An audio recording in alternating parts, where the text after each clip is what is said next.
ACMI is not only needed to support the seasonality, it's also needed for shortages of crews, late aircraft deliveries. Entering into this area, into this continent is a strategic decision of a group in order to be covering different parts of the world. When you have a local and good establishment, you're also diversifying your activities into some RPT, charter operations, or in Australia it's more common name FIFO operations, fly in, fly out. The vision is to grow between 15 to 20 aircrafts within upcoming 3 to 5 years. It's a beauty of Airbus A320 family. Yeah? So 319, 320, 321 is something what we have within a group, and it's also very important for possibility to deliver the aircrafts depending on the seasonality in different regions. We are expecting to show how the typical ACMI product serves the market needs, and it's a benefit for the market. Now, when you look at Skytrans today, obviously you are operating 13 aircraft.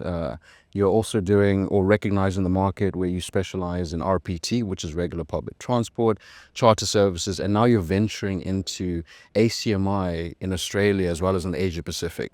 Now, looking at your profile as well today, you're also rebranding. What does that signify for the future of the airline, and what are you hoping to communicate to the market? Yeah, the rebrand is like natural step after acquiring an airline, a small regional carrier, as mentioned with RPT operations, which is not very typical to our group activities, but since it is very regional and kind of fragmented operations, so it's not contradicting to ACMI offering, capacity offering to the market, which we're introducing not as a new service in the market, but as the service which we see has capacity to grow and to be expanded as an offering to the local carriers and surrounding carriers around the Asia Pacific region. So the rebranding is like natural step, as I mentioned, because it's post-acquisition and also extension of one of those existing carriers within a group, because we will also have a synergies with some outsourced functions from a SmartLinks European setup, which will be easier and better operations for us to run and more logical in order to have, cost-effective structure.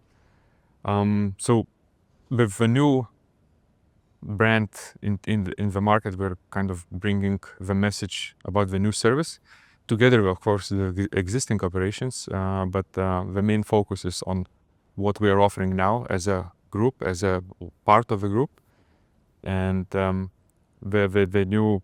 It's like a newborn baby with new service to the market. So fantastic. Now you mentioned being a part of this, being a part of the group, Avia Solutions Group, as a newborn baby, of course. Now the group today recognized, well in the industry now as the largest ACMI capacity provider, with AOCs all around the world. How does Skytrans, now being a part of the group, how does that enhance your position in Australia and, of course, in the Asia Pacific as you're now venturing, of course, into ACMI operations? Yeah, so entering into this area, into this continent is a strategic decision of a group in order to be covering different parts of the world, as you mentioned, and in order to have this opposite seasonality exchange units possibility. Belonging to the group, to such a big structure as the biggest ACMI provider in the world, of course, it helps because it brings credibility, because we have a back service and the group experience. So it's not like a totally new venture. You're, of course, at some point you're a newcomer, but that's why we acquired existing operations and existing company with local knowledge, which is very important. But so we're having this two elements, like existing operations, existing local people with very good and very much needed knowledge, and having the group behind with all the ACMI experience. You're entering as a newcomer, but with a solid background. So I believe this should be a much more smoother entrance into the market because it's really solid, and as I mentioned before, there are many synergies coming from the group, all the infrastructure what we have, procedures, policies, and so on. So being part of a group is very, very important. At the same time, we are establishing as a local AOC because SmartLink's European setup had already foreign AOC obtained some time ago. But since the market, Australian market and Asia Pacific market is so far away, local establishment brings much more credibility in terms of a contingency plan, and when you are local without a big time zone difference, you look different as a product and much more needed and much more reliable. So without local setup to be in that market, it's kind of, to my understanding, it's very difficult. That's why local setup is really bringing solid acceptance in the market, and the discussions even, it's different. It's not something what I would bring to the market in case you would need one aircraft or two aircrafts for some short term, but you're local with existing operations. It's not just that you're starting something and you will need some time to gain. So that's why I believe it should be. Now, very interesting there, and I want to dive a little bit deeper into the ACMI aspect. Obviously, you were speaking right now how your AOC, being the first Australian AOC within the group, and how that's a strategic move for the group to be able to serve capacity in the Asia Pacific and in Australia as well. Now, from your perspective and your position, what opportunities and or challenges do you foresee in terms of developing and growing your ACMI presence in Australia and, of course, in the Asia Pacific? We're a lot talking about seasonality and differences. So in Asia Pacific, it's one interesting and natural fact about this market is because they don't have so big difference in the seasonality compared, for example, to Europe, when it's a significant drop during winter season. In Australia, it's kind of flat throughout the year with some 5 to 6 peak periods. So it's good for existing operations or now developing ACMI operations of ours, that because it's ACMI is not only needed to support the seasonality, it's also needed for shortages of crews, late aircraft deliveries, or to serve peak. Yeah, so one of those, and there are some other conditions when it's required. But then you have existing operations which are kind of offering the base ground for ACMI needs, and later on you can also serve the peak seasons, especially when it's let's say from Europe, it's a low season, so you're able to bring on short-term capacity, and it more enables the group to utilize available capacity within a group. So this region was important from that perspective, and it should bring a bit more values and more opportunities to distribute our existing free available capacity. Quite interesting again. And now the topic of seasonality, as we all know, is almost synonymous with ACMI, right? There's a lot of influence in ACMI operations. Seasonality has a lot of influence on ACMI operations. Now, you've spoken about it on a larger macro scale, but looking at the micro scale for Skytrans and obviously your rebranded airline, how will ACMI influence your passenger and cargo services? Passengers will not feel bigger difference. We are continuing with existing operations, serving regional markets, and a bit developing in important way. I mean, sustainable way, that operations would be sustainable, not loss making, and offering or making better service to the customers, while the company and the airline is in general developing and growing.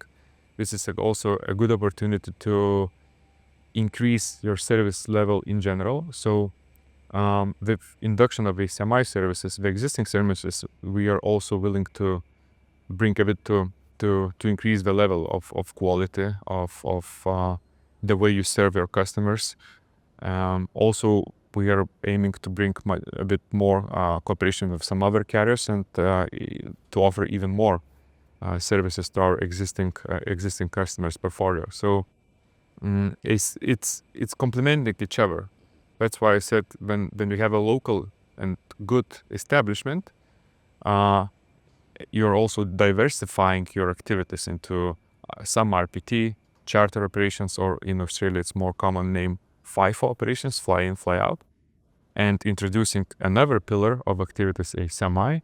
So the combination of several revenue pillars, it's just making the company more healthy and more strong and resilient from unexpected situations in the market. So I believe that's one of the most important things to do in the business, to have diversification. So.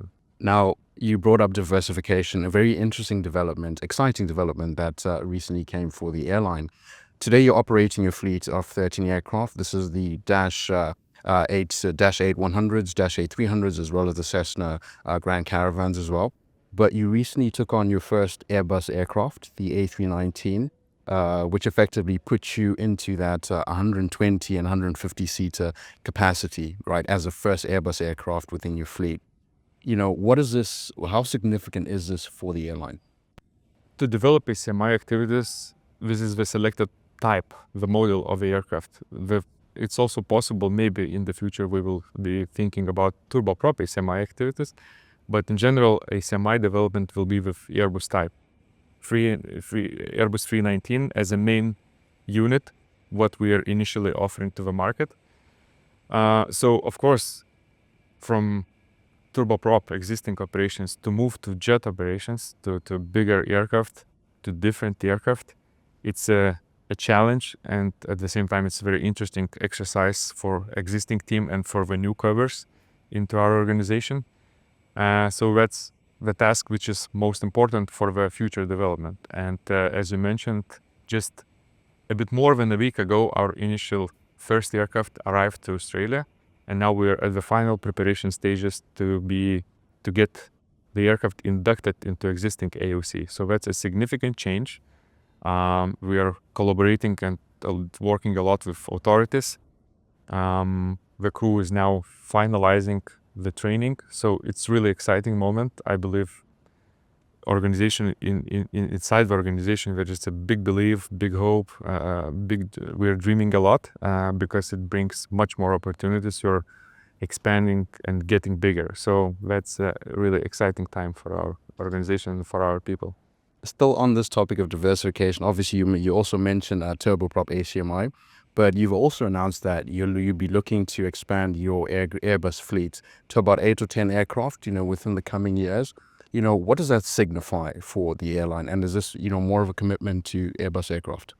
First of all, Airbus, it's a beauty of Airbus 320 family. Yeah? So 319, 320, 321 is something what we have within a group, and it's also very important for possibility to deliver the aircrafts depending on the seasonality in different regions.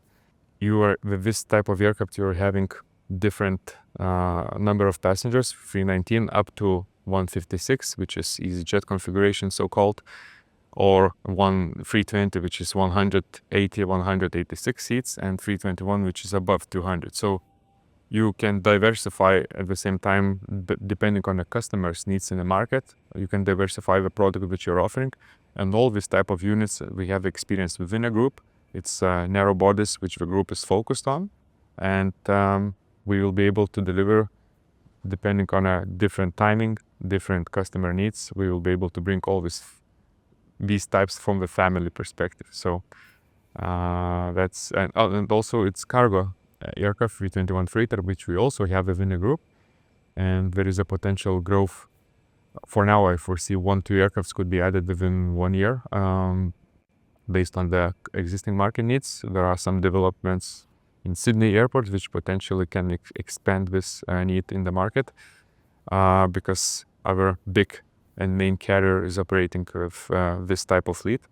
So it brings also even more opportunities in the future. Still on the cargo, you brought up cargo as well, where now obviously the introduction of your ACMI services comes with both PAX and cargo ACMI services, and you are exploring cargo opportunities in Australia and in Asia Pacific. Could you just expand more about what that looks like for the airline? It's again another diversification of a business. Of course, it's a bit different from passenger services. At the same time, at some point, it's less complicated, yes. But it brings also possibility to add cargo charter operations or also to be flying on behalf of other cargo carriers, which in this region, in this market, there are. Some of them are operating with bigger type of aircrafts, but also based on different seasonality, the smaller unit can be needed for the market. So it's another opportunity to expand and to diversify your business and also utilize group capacity. Now, another interesting development, especially in your expansion, you've recently joined and become a member of the IATA clearinghouse. How does that benefit your operations? IATA clearinghouse increases our sales channels and capabilities in terms of partnership. So IATA clearing, in order to sign interline or co-chair agreement, you need to participate in IATA clearinghouse due to the payment conditions and transactions between the carriers and the GDS global distribution systems. So for us as a regional carrier with turboprop operations, it's a really big achievement. We invested into that in order to offer even more to our customers from potential development in terms of partnership and interline or co-chair agreements with existing carriers in Australia or around Australia. So this is really exciting, another exciting milestone which we achieved on the way of our bigger and future development. Another topic, which is regional connectivity in Australia. Now, Skytrans does have a stronghold in terms of regional routes within Australia as well. How do you plan to ensure your continued service to these remote communities while also handling and balancing growth internationally? We are operating RPT services not within Australia, but more on the northern part of Australia, in far north Queensland region. So the existing operations, of course, Airbus type and turboprop, it naturally, there are a bit different pilots, different types. So existing business and existing operations are continuing on the path which we are going now, and we are always looking how to support that service, where to continue operations, where to increase frequencies, and how to cooperate with local communities in order to assure the connectivity for them, which is important. And Skytrans historically was present for quite a time, and local communities knows this brand as a carrier who is assuring that. That's important, and we're keeping it. The other operations with Airbus type, it just expand our operations and adds additional services to what we're offering, not to the passengers directly, but to our market participants. And the operations, it will be not international, maybe I would say even more domestic, depends on a customer's needs, but there are routes which in general in Australia where connectivity is very much needed, yes, because it's all around the border, the airports and the where people are kind of living. An interesting aspect, collaboration, not competition. Now, when you look at Australia's market today, you do have, local carriers such as Virgin Australia, Jetstar, Qantas, and you've mentioned that you don't compete with these local carriers. How do you maintain this balance as you're expanding your ACMI service portfolio? The carriers which you mentioned potentially are our customers because we're offering capacity. This is ACMI activities. So we are not selling tickets, not competing on the routes. We are potential solution for them to solve those various and different needs. So that's why I said it's not about the competition, because we are offering a product to them, not to someone else. In ACMI activities in itself, there are some other carriers who are doing charters and ACMI activities. But again, what I'm saying is not very direct competition, because we're coming into the market with a bit different product, which is, as you mentioned, between 120, 150 seats. So it's between Airbus A320 and Embraer E2 or Fokker 100, which is perfectly serving the market and also offering potential growth from 100 passenger seat on RPT business to grow to a bit higher level, but not maybe some of them is not in the need to have 180 seats. And at the same time, the market in Australia is some of the carriers are acquiring or inducting Airbus 220 operations, which is in terms of a seat capacity pretty much equal to what Airbus 319 is offering. So that's again good offering to the market when we need a potential change, a capacity due to base maintenance activities on Airbus 220. We can offer the same capacity or similar capacity with our product. That's why I'm saying it's not very direct competition. It's supplementing the existing market capacity offering, existing market offering. We're adding additional product which would be in between of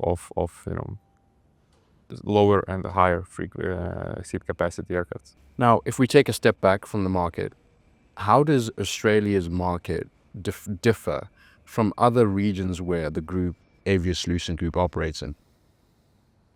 One of the differences, seasonality effect, which I mentioned, is a bit different compared to Europe, let's say. Another that it's very distance market. So the local reliable and strong presence is very much needed because you're surrounded by ocean and surrounded by neighboring island and island carriers. So I'm calling it as a community. All this Asia Pacific region is really I was participating in some conferences. It's really like we're acting like a family, supporting each other, trying to cover in case someone has AOG situation and so on. So different seasonality, community, and quite relatively big distance from the other markets. So maybe that's the main differences. And it's quite strong market itself. Within Australia, it's over 150 million passengers a year, combined all airports, which is a relatively high figure. Also New Zealand close to the market. And as I mentioned, other neighboring islands, which also brings a lot of tourists from Australia to the islands. So it's really interesting market. Now, if we look at 2025 and of course the years that are to come in the future, what are some of the goals that are on the airline's horizon and on your horizon as well? It's about planning to have a big vision and to have milestones on the way. So step by step, as I'm saying, the vision is to grow in ACMI business and to have a sustainable operations in terms of the volume, in terms of the size of the fleet, which is important in order to reach break-even point and to be sustainable from the operational point of view. So the vision is to grow within 15 to 20 aircrafts within upcoming 3 to 5 years, to become a reliable and trustable ACMI provider, capacity provider to the market, to be IOSA certified, to have ETOPS ETOPS operations, which is also available only certain time of actual operations when you're adding a new type. It's a lot on the plate, and we need to carefully plan all this growth in order to be, as I mentioned, one of the most important and key element in order to be successful is to be reliable and good quality service provider to the market participants. One interesting topic that you brought up is that the aviation ecosystem in Australia is a very interconnected community where everyone is collaborating with each other in one way or the other. Now, for the airline, what impact do you hope to have on Australia's aviation ecosystem as well as the ecosystem in Asia Pacific? While offering independent and focused ACMI operation and possibility to the market, which up till now was offered in a bit different way, because we are now offering typical ACMI operations, short-term, long-term, mid-term contracts and solutions for the carriers. The ultimate goal is to show how good it could serve their needs, how beneficial it is from the cost perspective to have this coverage, and in order not to have too big fleet or to have to sign too long leases just for some needs or short-term needs. So we are expecting to show how the typical ACMI product serves the market needs, and it's a benefit for the market. So having all this community in mind, that's the ultimate goal, to become a friend and as a reliable solution for them for whatever need they would have in terms of capacity.